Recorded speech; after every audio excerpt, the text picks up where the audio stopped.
Hello, and welcome to another edition of Ask the Professor, where we respond to your questions on history, on politics, on matters of culture, all those things that concern our effort to live together in reasonable harmony, given that we're human beings. You'll like that one. It's from Alistair, and he's asking about the U.S. election, but not about Donald Trump. Yay, thanks. He's asking about the U.S. presidential election, specifically the electoral college, and he says this is long past its a sell-by date, and why not just add the votes? And whoever gets the most votes is the winner of the presidential election. Why do we still bother with the electoral college system?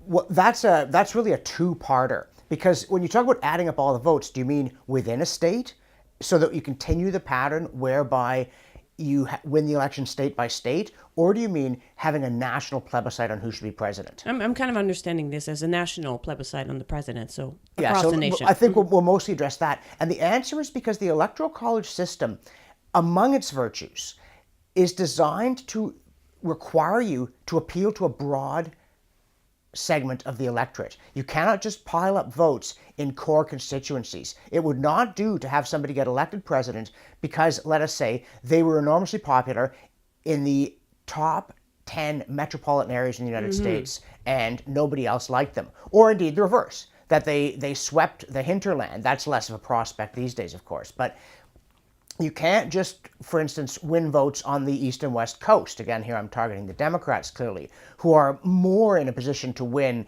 with a narrow, inflammatory appeal. Despite Donald Trump, this is in fact the case. So it is designed to require you to not just regional appeal, but also socioeconomic appeal. People talk about diversity a lot. Well, this is an example of diversity in action. Somehow you've got to win rural states, you've got to win urban areas, you've got to win South and North, you've got to win Midwest, you've got to have some kind of strength everywhere, and that means that you must take into account the needs and feelings of a wide segment of the population. And that is why even if you did go to this kind of system, if you at least did it state by state, you would be better off because you still have to appeal to the various states. Now, the Electoral College has other virtues as well. It was originally designed for something that it's really never done, which is to make sure that if an incredibly unsuitable candidate got elected, there would be a chance for sober second thought by people with no dog in the fight. Member of the Electoral College is not a career politician position. It's not something you're going to be at year after year. You're not going to be looking for re-election. So you might suddenly find yourself saying no on this occasion. And once in a while somebody does this, but never on a scale that's affected an election. You say, I can't vote for that person. But you see, this is also a virtue of the system that we use in Canada. Why do we elect people by ridings rather than by proportional representation?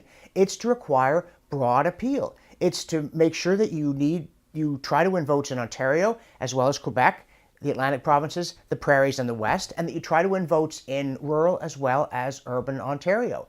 So all of these are requirements to make you treat every citizen as though their vote mattered. And funnily enough, the system of just having a plebiscite on everything, though it seems more democratic, would actually tend to divide the populace. So the present system works a lot better. Yes, the United States has had some appalling presidents, working on a couple more at this point, but on the whole, the American system has served them very well. And I would say my final thing is, why would you mess with it when it is the system that has given us presidents like Ronald Reagan, or if you prefer Barack Obama, I personally don't, Abraham Lincoln, that kind of thing. It has weathered a lot of storms. Why switch to something you don't know about that does have this very inflammatory potential, especially in an era that seems to me is already too inflammatory? Yeah, what's scary is kind of election by Twitter kind of thing, right? Where people don't really take the time to think, and then you're stuck with that president for 4 years. That could be another danger. Plus, people are used to the electoral system. They understand it by now. Yeah, which in fact, you remind me of something I forgot to say, thank you. Some states aren't winner take all. There are a few states where they divide up the Electoral College votes according to the share of the congressional ridings that you win. Nebraska's one, I think, and there's... Yeah, one of the Northeast ones, I think, is like that. Yeah, and so this means that there can be some diversity in the system, too. It's funny how people who talk a lot about diversity in practice favor uniformity. The American system has lots of wonderful quirks to it, and that is a hidden strength. So stick with it. Just don't vote for appalling idiots.